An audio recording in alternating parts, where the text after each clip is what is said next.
I don't wanna, but I do. I do want to.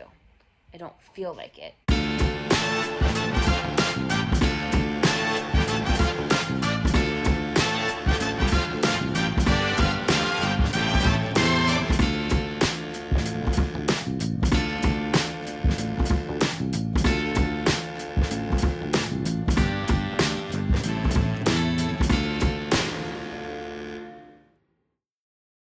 Today's been a rough day. We've had a rough time getting started. Long story short, it's already 11:20 a.m. and I haven't gotten off the couch. Lucy's already watched her hour of screen time for the day. She woke up early. I fell asleep late. According to my Aura ring, the sleep that I did get wasn't great. So it is not a great day for us. However, one thing I've learned about a lot in this journey that I'm on, to get my life together or get my pink back or become the best version of me or whatever you want to call this journey that I'm on, one thing I've been learning about a lot is activation cost and how me personally, once I get going, I'm motivated to finish the task at hand. So, when I do my chores and like start my chores, I set a timer. I'm like, okay, I'm just gonna do the timer for 20 minutes. But if I only have one thing left on the box and my timer went off, I'm gonna do the one thing. Like I'm good. I'm going. I don't need motivation once I get started. But getting started costs so much energy. And one thing I've been trying to do is make that energy piece, make the cost of getting started lower. So an example of that is how I've prepped our lunches. I have a box in our refrigerator that has everything we need to make a lunch. So when it's time to make lunch, instead of getting like 15 different things out of the refrigerator, I get my box, I set it on the counter, and I make our lunch and we go from there. And it's a really low activation cost. So today, normally, after sitting on the couch first thing in the morning, I get up and do chores. And then, when my 20 minutes of chores is up, I will spend some like quality one on one time with Lucy. Today, I think I'm going to skip the chore rotation and just do some crafts with my kid until she's done. I never set a timer for Lucy. I always do like a timer for my relaxing time, a timer for my chores. But when it comes to Lucy, I never want her to feel like she's just like a box that I'm checking off my list for the day. So when it's time for like focused one-on-one time, and I'm not like ignoring her while I'm doing chores and stuff. A lot of times she's helping me and she's part of the process, but and we're playing together in that time. But this is just like, no, I'm putting my phone away and it's just me and you for this focused time. And then when that focused time is over, it is what it is. So anyway, that's the lowest activation cost right now. She wants to do crafts. She wants to do elephant crafts. We have some paper plates. I think we're gonna color some paper plates and make masks, elephant masks. Construction paper's already out on the table because last time we did crafts I didn't put them away. So it's already, crafting is already ready to happen. It's already set up. So that's my lowest activation cost right now. I'm gonna go do that.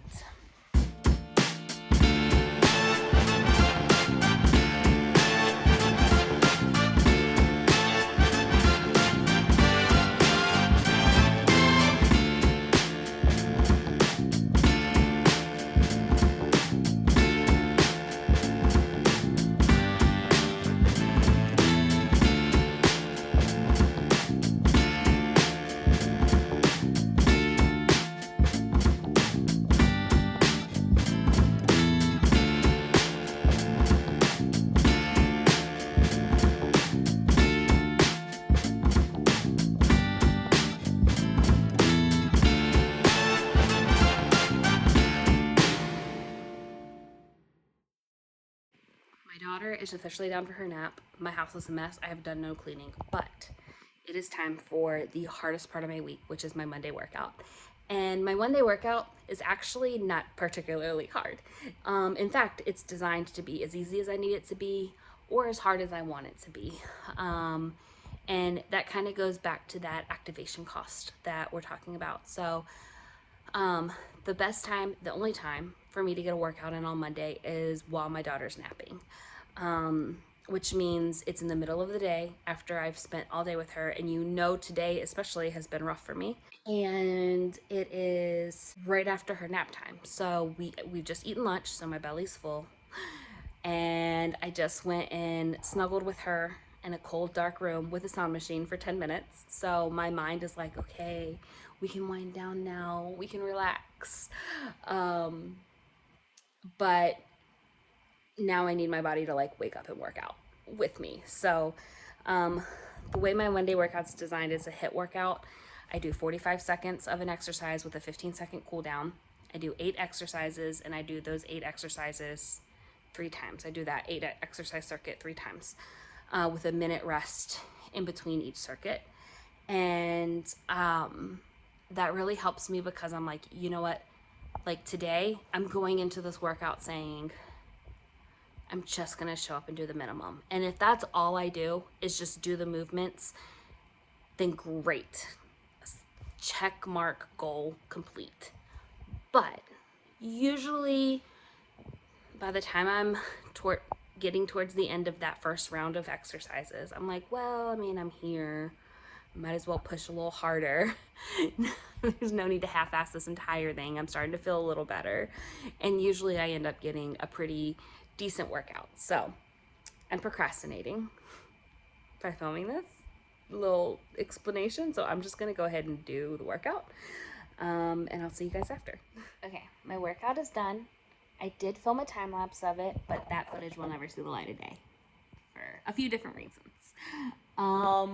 But man, this Monday workout I think has been the key to a routine, or to my routine, and sticking to the whole routine, because I think the adage of never skip a Monday, like we've all gone through a workout phase, right, where we're like going to the gym or we're doing some kind of workout program, and we've been told that like never skip a Monday, because it's like the start of your week, and if you skip the first one, you're going to start your week skipping a bunch of exercises. But if you don't skip Monday, then all of the other ones kind of fall into place easily. And I think that's so true. And for me specifically, because my workout has to be at like 1 p.m. and I have like an hour and a half window in which the workout needs to get done or it's not going to happen. And it's hard to get started. This workout is so perfect for me. So I'll kind of explain, since the time lapse didn't turn out, I'll explain what I do. So I do 5-minute warm up, marching in place, sidestepping, shoulder rolls, arm circles, cat-cow, that kind of thing. Basically just kind of like gently move for 5 minutes and then start.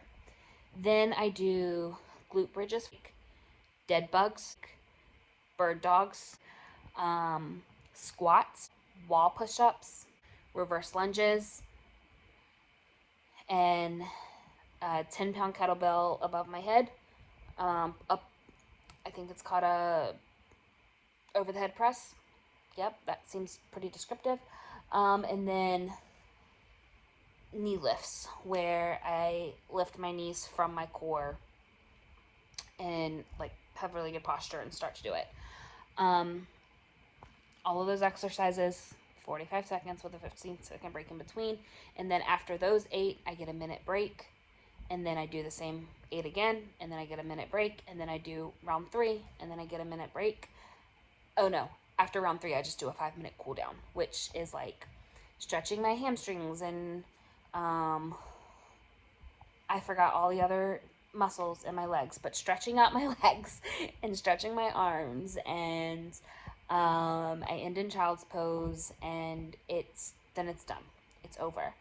And today, the first round was really clunky because I was filming the time lapse, and there's a couple different angles I had to, like when I was on the floor, that was a different angle than when I was standing. and then my wall push-ups can only be done on one specific wall in my living room. So I'd had to change the camera angle for there. So there's some coordination issues with the first round, like trying to get the camera in the right spot. And then the second round, I kind of knew where everything went, and it was it went smoother. And then the third round, I was like on it, like this is my round to push myself. And that's honestly usually how it goes. Today was a little different because I had the camera. Which good news is next time I have a different plan for filming, but the camera's gonna go at the same places. But usually the first one, I'm still kind of like, oh, I don't feel like doing this. I'm just ticking the box. And then in the second one, I kind of hit my stride. I hit a groove. I stopped thinking about how much I don't want to do it. And then in the third one, I have the same realization every time, and it's like a brand new realization every time, which is, this is hard just by doing it at half effort. So might as well do it at full effort and get the most I can out of it. And then I go full effort for round 3, and it works out really well. So that's my Monday workout. It's so perfect for me because I have had a day where like my Monday workout, I literally just ticked the box, and it sucked, and I hated it the whole time, and I never found my groove, and I was like, I don't want to do this. But I did it, and I am really proud of doing that workout that day. I'm not like beating myself up because I didn't give it my all that day. I am just really proud that I showed up for myself. And that's also the other thing that I'm starting to realize as I said that out loud. It made me realize it's not that I'm not giving it 100%. I am giving it 100%. Like if I'm showing up for myself and I'm doing the workout, that's 100%. But some days 100% looks different than others. Some days I don't have a lot in my tank to give. So there's that. And then today's workout was also a lot easier to start than I initially thought it would be. And I think it's because I spent, between crafting and lunch, my daughter and I just spent an hour of quality time together, and that fills my cup in a way that sleep or exercise or rest could never. Yeah, that's my recap of my workout and what I'm learning about showing up for myself and activation costs. And I think that's been the biggest breakthrough I've had over the last few weeks as I've been like getting back to myself is learning the term activation cost and evaluating my life and deciding like if an activation cost is really high for me, what can I do to help lower that? So I hope that was helpful for you as well. And thank you so much for watching. I will see you next time. Bye.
I know I already filmed an outro, but after my workout, I was able to get back on track for the day, and that was something I'm really proud of. So I documented it.